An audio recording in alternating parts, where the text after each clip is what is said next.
Bonjour et bienvenue dans cette vidéo dans laquelle je vais vous expliquer ce qu'est Babar.tech. Babar.tech, un des nouveaux projets auxquels les frères Perronnet contribuent, c'est un outil qui, comme on l'a écrit ici, mesure le web. C'est-à-dire que c'est un outil qui va crawler le web et qui va vous fournir des métriques et de la data liée aux liens qui sont faits entre les sites web.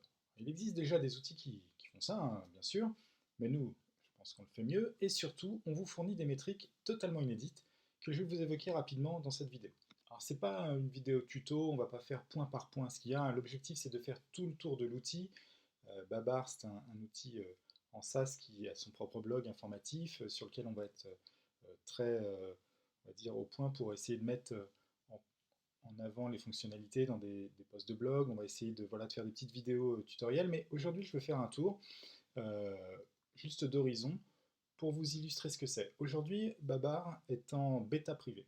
Si vous avez été attentif sur Twitter, il y a le Twitter de Babar, il y a mon Twitter perso, etc., vous avez peut-être vu que je fais passer un lien vers un Google Form qui vous permet de vous inscrire pour la bêta privée. Il y a une liste d'attente, si vous vous inscrivez, on vous contacte, etc. Mais pour avoir envie de s'inscrire, tant que l'outil n'est pas public, eh bien, il faut savoir ce qu'il y a dedans. Et aujourd'hui, l'objectif pour moi, c'est uniquement de vous montrer un petit peu tout ce que va faire Babar. Alors je vais commencer en me connectant tout de suite. Je me connecte à ce qu'on appelle le dashboard. J'étais déjà connecté, donc ça ne m'a pas demandé mon mot de passe et mon login. Bien sûr, ça vous est demandé quand vous vous connectez. Et quand on se connecte, on arrive ici sur ce dashboard que vous voyez là. Sur ce dashboard, qu'est-ce qu'on voit? Eh bien, il y a bien sûr toute une partie plus administrative, votre compte, vos données personnelles. C'est là où vous pouvez choisir des plans plus évolués pour avoir plus de data. Vous pouvez voir la politique de confidentialité, les conditions de vente, etc. Donc ça, c'est tout ce qui est très standard. Mais ce qui compte, c'est plutôt les fonctionnalités. Dans le dashboard, vous avez une barre de recherche dans laquelle vous pouvez rentrer une URL, un host ou un domaine pour lequel vous souhaitez des informations. On vous donne ici quelques informations sur la taille de l'index au moment où vous vous connectez. Cette taille, elle évolue constamment. Tous les jours, on gagne un certain nombre de pages dans l'index, autour de quelques centaines de millions, 500 millions environ par jour. Euh, Cet index, il évolue, donc plus de liens, plus de hosts, etc. À l'heure où j'enregistre cette vidéo, eh bien, nous avons un peu plus de 118 milliards de liens connus dans notre index. Ça paraît à la fois beaucoup et peu. Alors bien sûr, le nombre est très impressionnant. Il faut savoir qu'en réalité, on connaît beaucoup plus de liens. Ce qu'on met ici, c'est le nombre de liens qui sont entre des sites différents. Je résume très rapidement parce que ce qu'on veut montrer, c'est un petit peu ce qu'on connaît par rapport à la totalité du web. Bien sûr, on pourrait rajouter les liens internes au sein d'un site web, etc. Donc dès qu'on a un gros site, on aurait des milliards de liens rien qu'avec un seul site. Mais là, ce qu'on veut, c'est vraiment montrer la diversité des liens entre sites web. Pourquoi? Parce que quand vous êtes webmaster, quand vous êtes référenceur, vous analysez un site, vous voulez savoir comment les autres sites sont en interaction avec ce site. Donc c'est plutôt ce type de lien-là qui vous intéresse, et c'est ce chiffre-là qui apparaît. Si vous voulez en savoir plus, il y a des petites infobulles qui vous permettent de savoir en détail ce qu'est chaque nombre, donc je ne vais pas trop en faire pendant cette vidéo.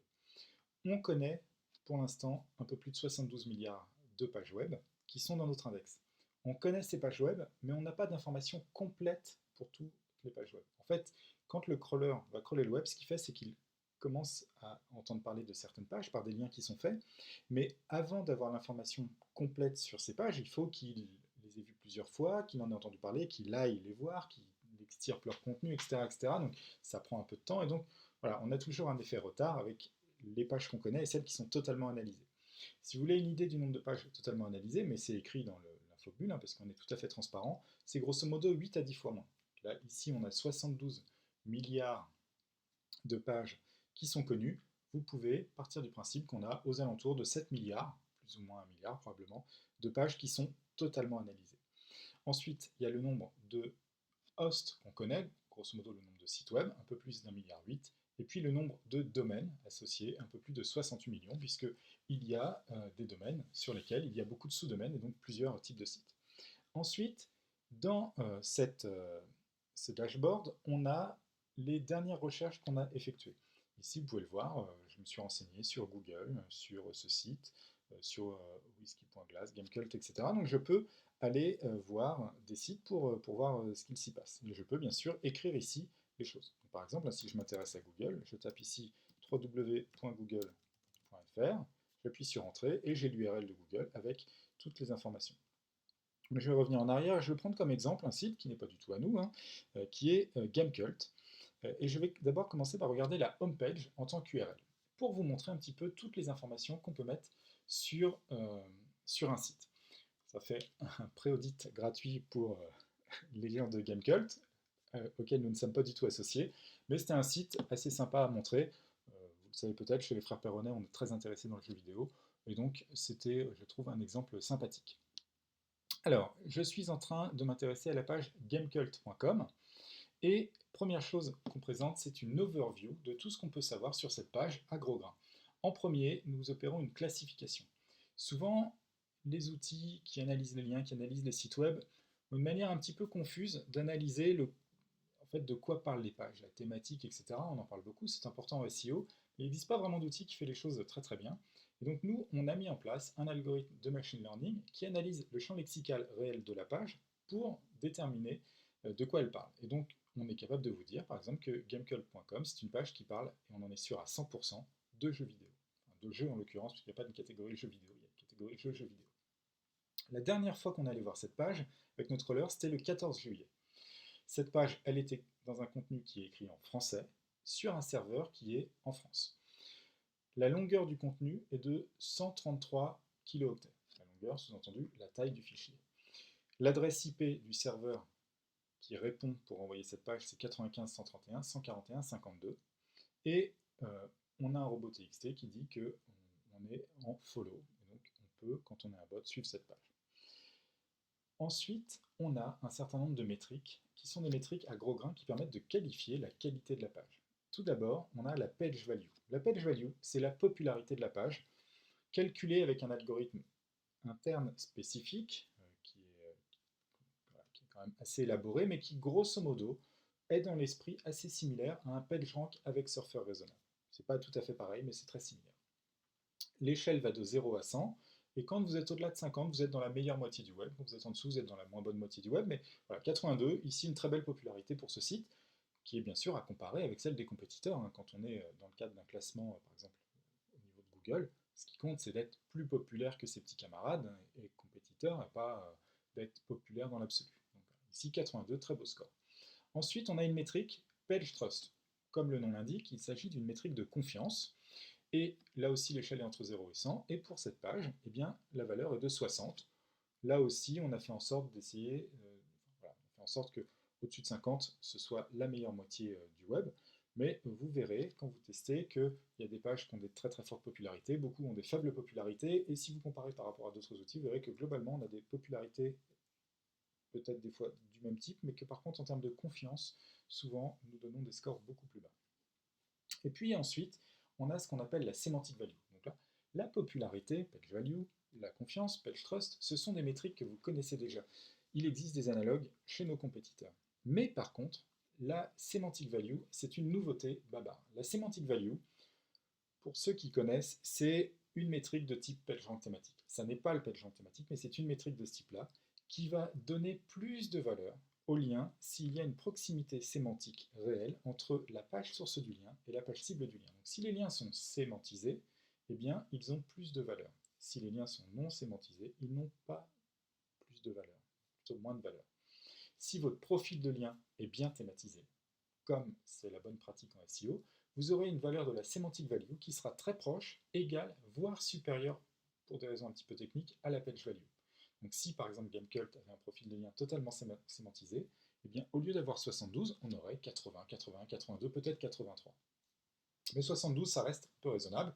On est sur un ratio semantic value, page value qui est acceptable. Donc ce ratio, c'est ça qui va être plus important au niveau de Babar, par exemple, pour qualifier la qualité d'un profil de lien. Ensuite, on a ici le nombre de liens que nous connaissons vers cette page.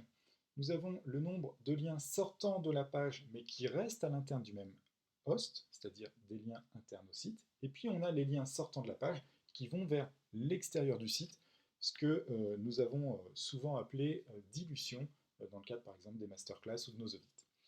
Ensuite, nous avons le code HTTP qui a été renvoyé par le serveur, ici un code 200, tout s'est très bien passé au moment où le crawl a été pratiqué.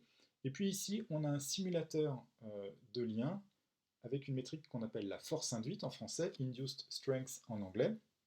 Ça permet de simuler la valeur d'un lien qui irait de cette page vers une autre page ou d'une autre page vers cette page. Donc ça permet de décider Qu'est-ce qui se passe si je veux acheter un lien à quelqu'un, ou si voilà, on me propose un lien, est-ce qu'il a un intérêt ou pas? Donc on peut donner une valeur chiffrée. Cette valeur chiffrée, elle est proportionnelle à la popularité, à la confiance et à la sémantique des pages qui sont mises en jeu dans ce lien. Donc je ne vais pas en parler plus de cette force induite, puisqu'on fera un billet de blog complet dédié à ça, mais voilà, l'idée c'est d'avoir une simulation de ça. Ensuite, au-delà de l'overview, on a un certain nombre de choses qu'on présente. Ici, on a les backlinks par domaine, donc c'est tous les domaines qui font des liens vers ma page gamecult.com avec la popularité du domaine, analogue de la popularité pour la page mais au niveau du domaine, la confiance du domaine, la valeur sémantique du domaine, le domaine en lui-même, les encres qui sont impliquées et le nombre de fois où elles apparaissent. J'ai la même chose par host, puis j'ai la même chose bien sûr par URL. Quand on est au niveau de l'URL, on a plus d'informations naturellement. Pourquoi? Parce que là, chaque lien peut être très spécifique. Et donc, pour un lien au niveau URL, on va avoir la valeur de la popularité, de la confiance de la page qui fait le lien, la valeur sémantique de la page qui fait le lien, mais également la valeur de la force induite du lien qui a été fait entre cette page et la page que j'analyse, qui est ici gamecult.com. Ici, par exemple, game.fr fait un lien qui vaut 36 sur 100, bonne valeur, et je le sais avec une confiance qui est haute. Quand on fait un calcul de force induite, parfois on n'a pas tout à fait toutes les informations qu'on voudrait sur une des deux pages qui sont ou source ou cible du lien. Et donc dans ce cas-là, on indique ça par un niveau low en confiance. Et quand c'est high, c'est qu'on a vraiment toute l'information. Donc quand on dit des fois qu'un lien n'a pas de valeur avec grande confiance, bah, c'est qu'on sait qu'il n'a vraiment pas de valeur. Quand on dit qu'un lien a une grande valeur avec une petite confiance, on n'est pas totalement sûr. Voilà. Donc c'est pour prendre avec des pincettes un peu ce qu'on donne, mais ça permet de savoir que certains liens sont par exemple très très utiles. Ensuite, on a tout un tas d'informations sur la langue du lien, quel type de lien c'est, est-ce que c'est un lien standard href ou est-ce que c'est un lien image, est-ce que c'est un lien follow ou no follow, est-ce qu'il a des attributs particuliers, ici par exemple il y a un no opener, no referrer, etc., etc. Donc voilà, on va avoir des informations sur les liens, ce qui va nous permettre de faire des audits de manière assez fine. On a la même chose pour les liens internes au site, pour les liens sortants vers l'extérieur, avec le type de lien qui est fait, donc ce qui permet de vérifier des choses. Parfois, on n'a pas d'informations. Par exemple, ici, on a un lien vers cupinteractive.com/mentionlegale.html. Vous voyez qu'il n'y a aucun chiffre qui est donné. Pourquoi? C'est parce qu'on sait que ce lien existe, mais on n'a pas d'informations sur la page qui est la cible du lien pour l'instant. On n'a pas encore crawlé cette page, et donc on n'a pas pu calculer ces métriques, et donc on sait qu'il y a un lien, mais on n'est pas capable de vous en dire plus. Ensuite, il y a les simulateurs de force induite, dans un sens ou dans l'autre. Et puis, une petite fonctionnalité additionnelle qui nous a été demandée dès qu'on a fait la démo avec certaines personnes, qui est de déterminer quels sont les hosts qui sont hébergés par le serveur qui a la même adresse IP que l'URL qu'on analyse. Ici, on voit que à l'IP qui héberge la page gamecult.com, eh bien, on a d'autres sites web qui sont également hébergés, donc qui sont compagnons sur le même serveur. On a newweb.com, ou ici on a Focus Numérique, qui sont des sites web de la même boutique, j'allais dire, de chez Webedia. Et donc voilà, on a quelque chose qui est comme ça très intéressant. Pourquoi? Parce que dans certains cas, ça permet de voir des informations intéressantes. Je vais regarder sur un autre site. J'ai pris un site qui est à nous, un site des frères Perronnet, parce que ce serait un petit peu honteux de donner cette information sur des sites qui ne sont pas à nous. Hop, alors je ne vais pas du tout, vous voyez, on ne connaît pas toutes les URL. Je vais aller voir les hosts qui sont à la même IP, et je vois que par exemple le site Whisky Glass héberge aussi sur le même serveur que celui qui héberge que du web, que Frère Perronnet, etc., etc. Donc ça permet de savoir finalement un petit peu quels sont nos autres sites web. Donc voilà, c'est une fonctionnalité qui peut vous intéresser quand vous êtes référenceur. Je reviens à gamecult.com. Là, je vous ai fait très rapidement le tour des fonctionnalités pour des URL. Maintenant, on peut regarder les choses au niveau host. Donc si je regarde au niveau host, j'ai aussi une overview, mais bien sûr, j'ai des informations un petit peu différentes. Pourquoi? Parce qu'un host, c'est plusieurs pages. Donc déjà, on a une classification. Ici, elle vaut toujours 100%, elle est toujours sur le thème jeu, mais il faut bien imaginer que si on avait un site qui était multi-thématisé, plusieurs thématiques apparaîtraient, avec des ventilations qui ne seraient pas forcément 100%. Donc ici, par contre, toutes les pages qu'on a vues du site Gamecult, on les a attribuées dans la classe jeu, et donc le site, il ne fait que parler de cette thématique. Ensuite, la dernière update d'index pour ce site, c'était le 14 juillet. On connaît 45 561 pages sur ce host. Elles sont toutes en français, et elles sont hébergées à une certaine adresse IP, donc ça je l'ai déjà évoqué. La popularité du host, donc du site, est de 85 sur 100, très belle valeur. La confiance du host est de 47 sur 100, une valeur plutôt moyenne, c'est dans la moyenne. La valeur sémantique est de 76, ce qui est pas mal, hein, puisque vous pouvez imaginer que d'un certain point de vue, pour un moteur de recherche moderne, la vraie valeur de popularité, bah, c'est plutôt cette valeur-là, donc c'est 76. Ensuite, on va avoir la santé HTTP, donc je vais cliquer tout de suite pour vous montrer ce que c'est, comme ça m'évitera de vous le dire plus tard, mais la santé HTTP, c'est le pourcentage de code 200 qu'on a rencontré quand on a crawlé. Quand on crawl tout un site, on voit des pages en redirection, des fois il y a des erreurs 404, etc. Donc toutes sont indiquées, le nombre, quelles sont les pages, quel type de code on a rencontré, mais on estime, nous, que donner un pourcentage de code 200 qui a été reçu, c'est une bonne notion de est-ce que c'est safe ou pas au regard du quota de crawl pour un moteur moderne. Ici, 30%, c'est un peu juste, par exemple, et c'est dû au fait qu'il y a énormément de redirections qui n'ont pas forcément été tout à fait bien rectifiées, probablement, donc on rencontre encore quand on crawl. Voilà, c'est pas très grave parce que c'est des redirections et le moteur comprend les redirections, mais voilà, il y a un petit truc qui est perfectible à cet endroit-là, par exemple. Et donc ça permet d'avoir toute une liste qu'on peut filtrer par code ensuite pour avoir plus de détails. Il faut voir que la vue host qu'on voit là, c'est typiquement la vue qu'on va utiliser pour auditer un site. Ensuite, on a la liste des backlinks. Alors, on peut avoir par domaine. Donc ça, voilà tous les domaines qui pointent vers au moins une page du host, avec toutes les encres, etc. etc. Donc, je ne vais pas vous refaire l'article, mais bon, vous voyez une liste comme ça. Ensuite, il y a la même chose par host. Là aussi, c'est très similaire. Et puis, bien entendu, la même chose par URL. Ici, il y en a vraiment beaucoup. Et cette liste par URL, on peut l'exporter, sachant que le choix qui est fait, en tout cas pour l'instant, c'est de vous permettre d'exporter 10 000 lignes de backlink. Voilà. Ensuite, on a, très important, surtout quand on fait du SEO, surtout quand on audite, la liste des encres. Donc ici, on va jusqu'à 100 encres qui vous sont proposées, et en fait, on vous donne les encres principales en termes de pourcentage. Pourquoi? Parce qu'on estime qu'en termes de pratique SEO, ce qui est important, c'est de voir quelles sont les encres qui seraient problématiques. Les encres problématiques, c'est quoi? C'est les encres qui pourraient vous pénaliser au regard du filtre pingouin. Et donc, ce sont les encres qui vont apparaître 4, 5, 6% du temps par rapport au host, et qui sont des encres exactes optimisées. Ici, en fait, il n'y en a pas sur ce site, mais c'est ici où on pourrait voir un pourcentage qui serait problématique si on avait une encre exacte optimisée qui dépasserait par exemple 4%. Sinon, aucune surprise sur ce qu'on fournit en termes d'informations sur les encres.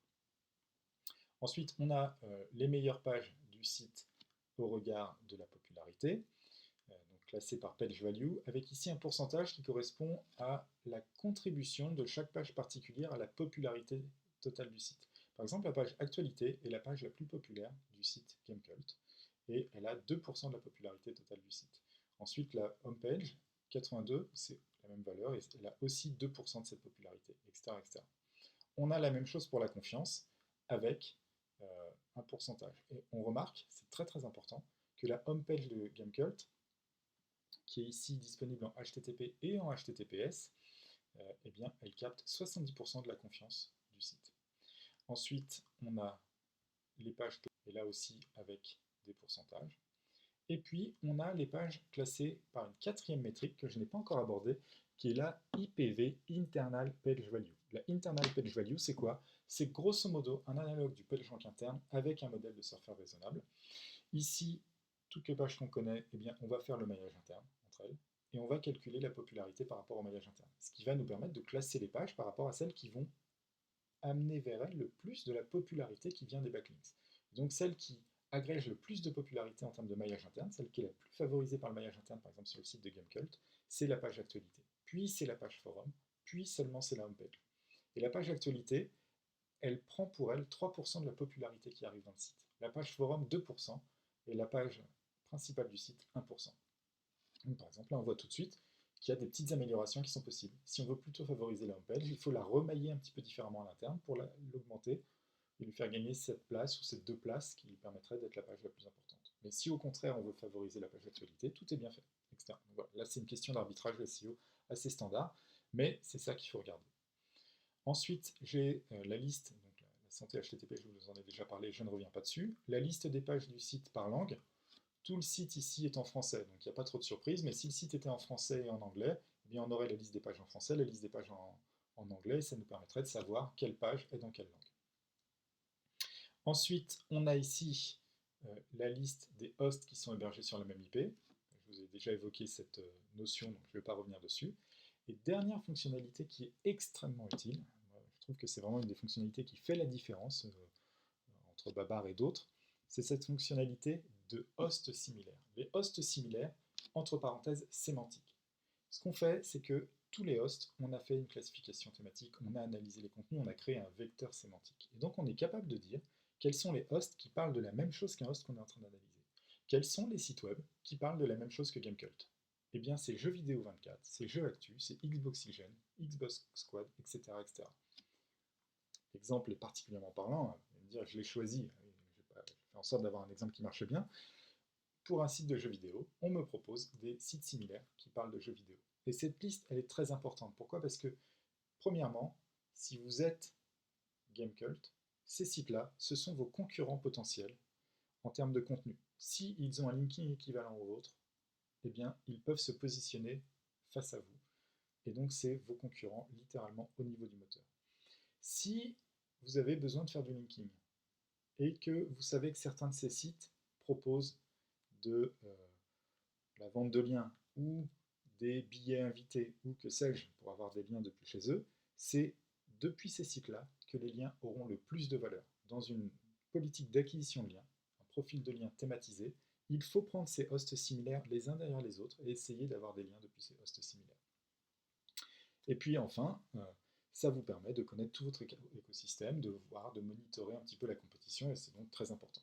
Donc voilà pour les hosts similaires, qui est une fonctionnalité vraiment très importante. On a vu les URL, on a vu les hosts. Bien sûr, on a aussi le niveau domaine, qui est ici, avec des métriques similaires. Donc je ne vais pas refaire l'explication. On a les domaines similaires, etc. Et on a aussi tous les hosts qui sont hébergés par ce domaine, ce qui nous permet d'avoir tous les sous-domaines, ce qui peut être très pratique parfois, notamment dans des logiques chez certains grands comptes, par exemple dans la banque, etc., où beaucoup de sous-domaines sont gérés par des équipes séparées, donc ça permet de voir un petit peu la réalité de l'écosystème et après les métriques qui sont associées. La vue domaine, je ne vais pas plus en parler que ça. Alors déjà parce qu'elle est très ressemblante à la vue host, c'est grosso modo les mêmes choses, et surtout, dans une pratique SEO, souvent il y a quelque chose que les SEO pensent qui est le domaine c'est important. Quand on a un domaine puissant, ça fait qu'après on va avoir un sous-domaine puissant, donc un host puissant, qui va permettre d'avoir des URL puissantes. Et en fait, cette vision, domaine plus haut que URL, domaine plus haut que host, plus haut que URL, en vérité elle est fausse. Le moteur de recherche, il travaille à partir des URL. À partir des URL, il construit une vue host en agrégeant les URL. Donc la vue URL est plus importante que la vue host, qui est plus importante que la vue domaine. Quand on fait du SEO, on va s'intéresser à la vue URL, parce qu'on va avoir quelques landing pages très importantes pour des mots-clés à très forte valeur. Et puis après, on va s'intéresser au host, parce que le host, c'est le site web. Mais en vérité, le domaine, c'est pas très intéressant. Sauf dans les cas où le host et le domaine sont confondus, mais qui finalement n'est pas du tout un cas majoritaire. Donc attention, dans votre pratique SEO, le host, l'URL très important, le domaine beaucoup moins. Et d'ailleurs, il n'est pas rare, et vous le verrez en utilisant Babar, on peut avoir des URL et des hosts avec une énorme confiance, une énorme popularité, alors que le domaine a une faible confiance et une faible popularité. Pourquoi? Parce que le domaine, en fait, agrège plusieurs hosts. Et donc, si vous avez deux sites web qui sont en sous-domaine d'un même domaine, il y en a un qui peut être de grande confiance, il y en a un qui peut être de très mauvaise confiance. Et en fait, le domaine, lui, il a une confiance moyenne, qui est la moyenne des confiances des deux hosts, des deux sous-sites. Et donc, le domaine va avoir une confiance qui est moins bonne que celle de son meilleur host. Et donc, regarder le domaine n'est pas forcément très intéressant. Ce qui compte, c'est vraiment de regarder le host qui correspond au site web que vous êtes en train d'analyser. Voilà pour les fonctionnalités, hein. C'était un tour très rapide. L'objectif, c'est vraiment de faire une petite revue. Si on veut rentrer dans la partie un peu plus commerciale de cette petite vidéo, mais je ne vais pas en faire trois tartines, hein. Les settings, on peut voir ici les différents plans qui sont disponibles. À chaque fois, comme beaucoup, on a choisi de faire des plans mensuels. Donc c'est abonnement mensuel, abonnement annuel. L'abonnement annuel, c'est le même que le mensuel, mais il est moins cher. Vous le payez en vous abonnant pour toute l'année. Il faut savoir une chose d'abord, c'est que le choix qu'on a fait, c'est de ne pas limiter la quantité de données, mais de limiter le type de données qui est accessible. Donc le plan de base, qui s'appelle le plan Core Metrics, il ne vous donne pas accès à une moindre quantité de données. La quantité de données est illimitée, par contre vous n'avez pas toutes les données. Donc vous avez accès à la popularité, la sémantique value, etc. Mais par exemple, vous n'avez pas la liste exhaustive des backlinks. Pour la liste exhaustive des backlinks, il faut aller dans le plan SEO qui est au-dessus. Grosso modo, il n'y a que deux niveaux de plan en termes de type de données. Il y a le plan de base, Core Metrics, puis après il y a le plan SEO avec absolument toutes les données. Les deux sont illimités en termes de volumétrie ensuite. Euh, il y a un troisième plan qui est accessible plus difficilement. Il faut créer une équipe. Une fois que vous avez une équipe, vous allez ici sur la petite roue des paramètres, vous allez dans Subscription à nouveau. Et là, ce plan équipe vous permet d'avoir plus d'un accès simultané. Le plan Core Metrics, le plan SEO, ce sont des plans pour une personne en théorie. Et donc, si vous êtes plusieurs dessus, vous êtes susceptible d'être déconnecté assez souvent. Euh, Si vous êtes plusieurs sur un plan, parce que vous travaillez tous dans la même agence, et que c'est normal d'avoir accès à l'outil pour tout le monde, eh bien, ce que vous faites, c'est que vous prenez un abonnement agence, vous payez un tout petit peu plus cher pour la première participation, mais ensuite, les membres supplémentaires coûtent moins cher. Et donc, ça vous permet d'avoir, par exemple, 10, 15, 20 membres pour un prix tout à fait raisonnable. Donc, c'est un usage plus important. Dans le futur, nous aurons une offre API, mais ce sera après la phase bêta, puisque pendant la phase bêta, on va ajuster un certain nombre de choses, et donc ça n'a pas de sens pour l'instant de donner accès à une API. Voilà, je pense que j'ai fait le tour de l'outil.